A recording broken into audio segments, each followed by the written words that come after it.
Hey guys, so I know you guys are probably thinking, where did Linnea go? And to be perfectly honest, I asked myself the same question. Um, a lot of stuff has happened in the last couple weeks, and some of the best things that make me a good healthcare provider also make me difficult when it comes to absorbing information and dealing with it. For someone who is in a medical profession, in the military, in paramilitary type job, you act, you don't think. So you're very good under high pressure situations, and then you deal with the aftermath later when everything's calmed down. But in the moment, you're in it, you're focused, and I'm one of those people. And so up until recently, I was in the moment. I was dealing with it. I was pushing through it. But eventually it always catches up with you. You say, I'm going to deal with it later. So you stick it in the box. And then something else comes along and you say, oh, I'm going to deal with it later. And then you stick it in the box. And eventually the box gets full. And it only takes one more thing for it to overflow. And that's how I tend to do things a lot of the time. Probably not healthy, but there are worse things. But recently, I went to the doctor. I went to a pain management specialist because I had reached the end of my rope. My neck had hurt so bad that I didn't know what to do. I felt like this was kind of my last option. So I told him, my neck hurts, and I don't think you get it when I say it hurts. I'm telling you, it is pressure, it is pain, it is not burning, stinging. They ask you to describe the pain, and I told him I can't describe it to you. All I can say is that it is a deep, intense pressure, a pain in my head that I cannot explain, I can't deal with. And so I said, I want to try trigger point injections because at this moment I thought it was fibromyalgia. But that pain in my neck has caused me to have 2 neurocardiogenic syncopal episodes in the last couple months. And so it's become a problem, this one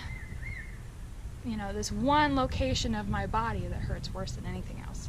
And so I went to him and I said, I want to try these trigger point injections. I found out that it was a way to deal with fibromyalgia. So he said, well, I don't really know what to do with you. I don't know if it's going to work, but I guess we can try. And I said, maybe it won't, but there's only one way to find out. So I did these trigger point injections. And they were... Anyone who says that they're not painful, they're lying. It was funny because there were certain points where I couldn't feel the needle, and then there were other points where the moment it touched my skin, I jumped, and it hurt, and it was just, it stung. And then the sucky part about it was that I did these trigger point injections, and then they didn't work. I felt like the muscles in my neck were looser, but the pain itself was still there. So that was very discouraging to me.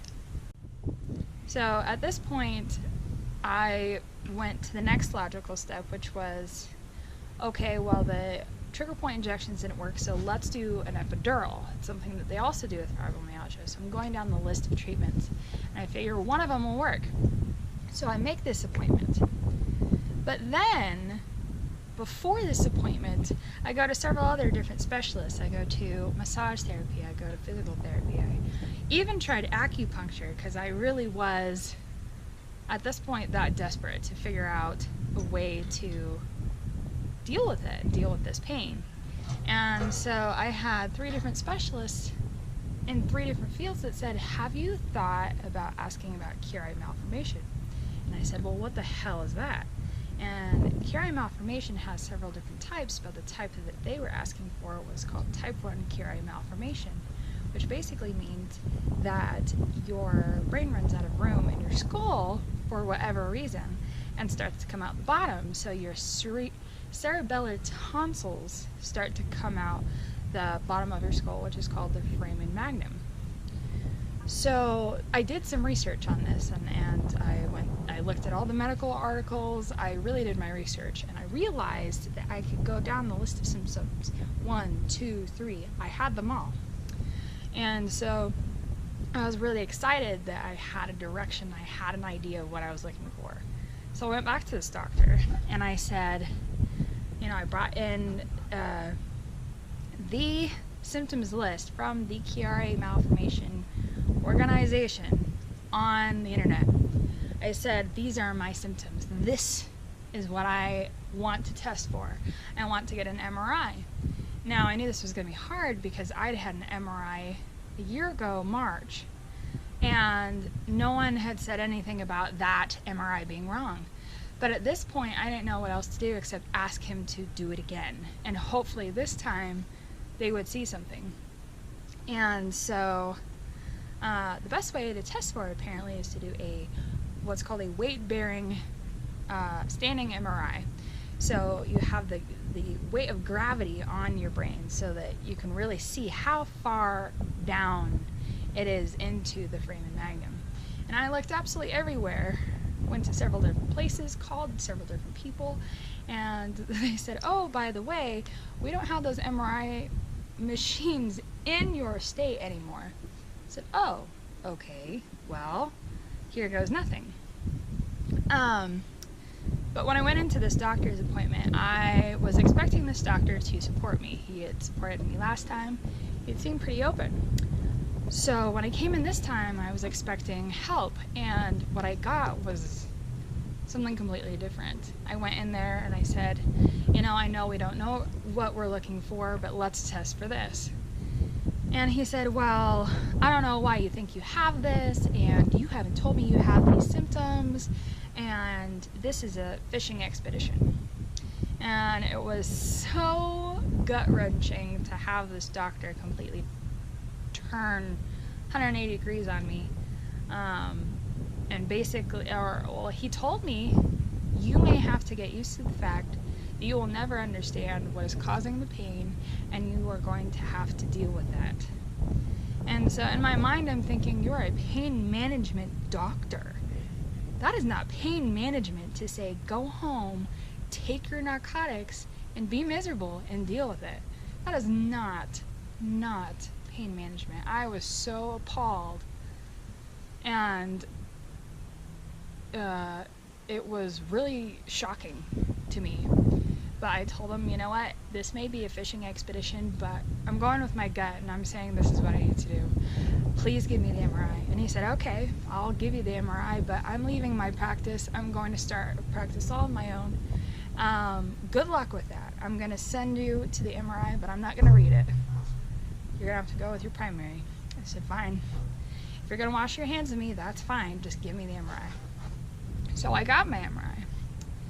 And it did come back, and it said that I had cerebellar tonsillar ectopia, which is a fancy way of saying that my cerebellar tonsils are going down into my foramen magnum 4 millimeters below.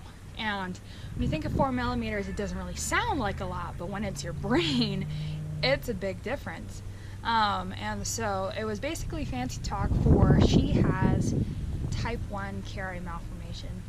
And I was both excited and terrified at the same time, because I had been searching for an answer to this neck pain for months.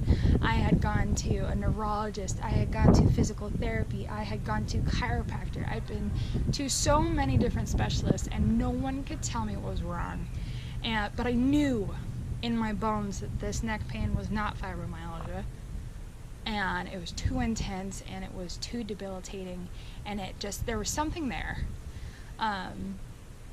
And so I was excited because I finally had a direction, but I was also terrified because the only way to deal with a type 1 Chiari malformation, if it is starting to affect you and affect your quality of life, is to have the equivalent of brain surgery They go in through the back of your neck, and they basically shave down your foramen magnum to make the hole bigger so your brain has room. And then depending on how low your cerebellar tonsils are, they may shave down some of your vertebrae to also make room.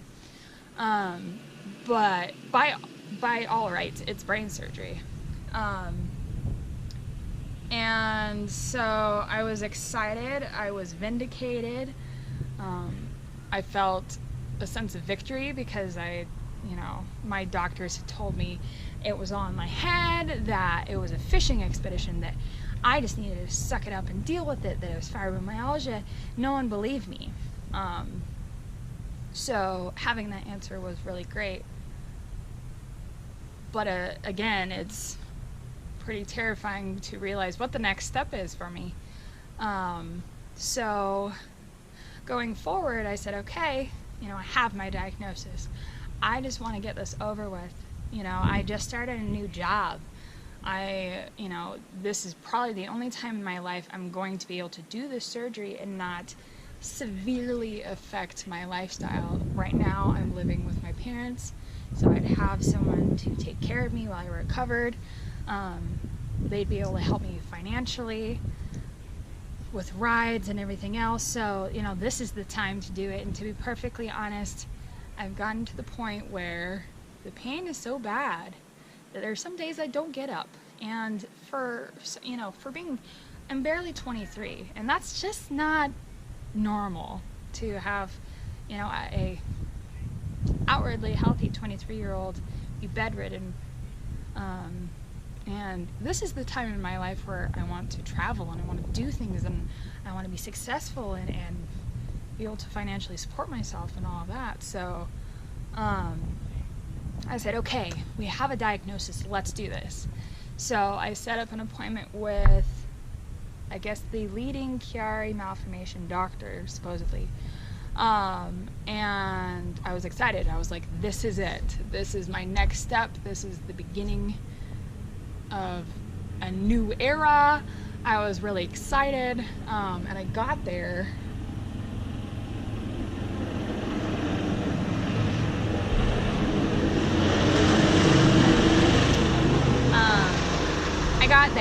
I was expecting a female surgeon because that's who I made the appointment with, but a male doctor, a male surgeon came in. So they kind of did a bait and switch on me, which I wasn't really all that happy about, but I was okay. He's a surgeon, he's got to be good, he's from this clinic. And so I listened to him and he said, well, good news, you're fine.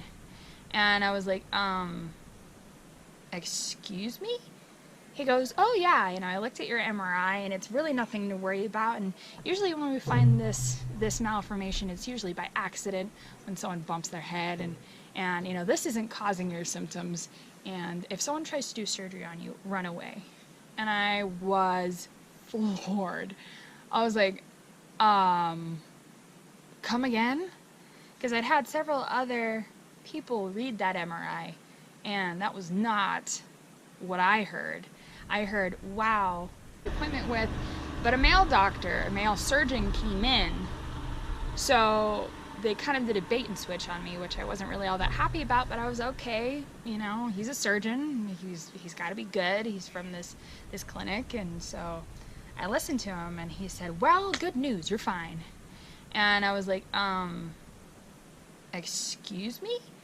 He goes, oh yeah, I looked at your MRI and it's really nothing to worry about. And usually when we find this malformation, it's usually by accident when someone bumps their head. And this isn't causing your symptoms.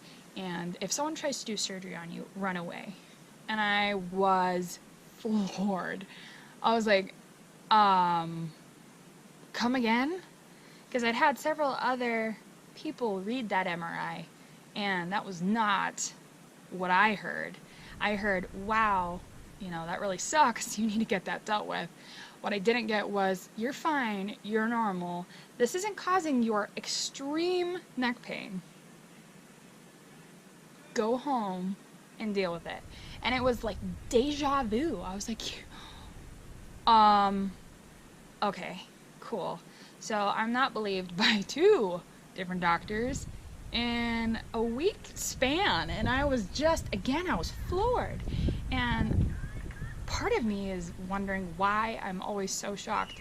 But as a patient, you go into a doctor's office with a built-in faith that they're going to fix you, they're going to help you, they're going to listen. And so when that doesn't happen, it's shocking. But I hadn't really dealt with that. I was kind of pissed, and then I just kind of pushed it aside, and it kind of caught up with me this weekend. Did a lot of self-analysis and kind of thought about where I was in my life and how I'm going to move forward.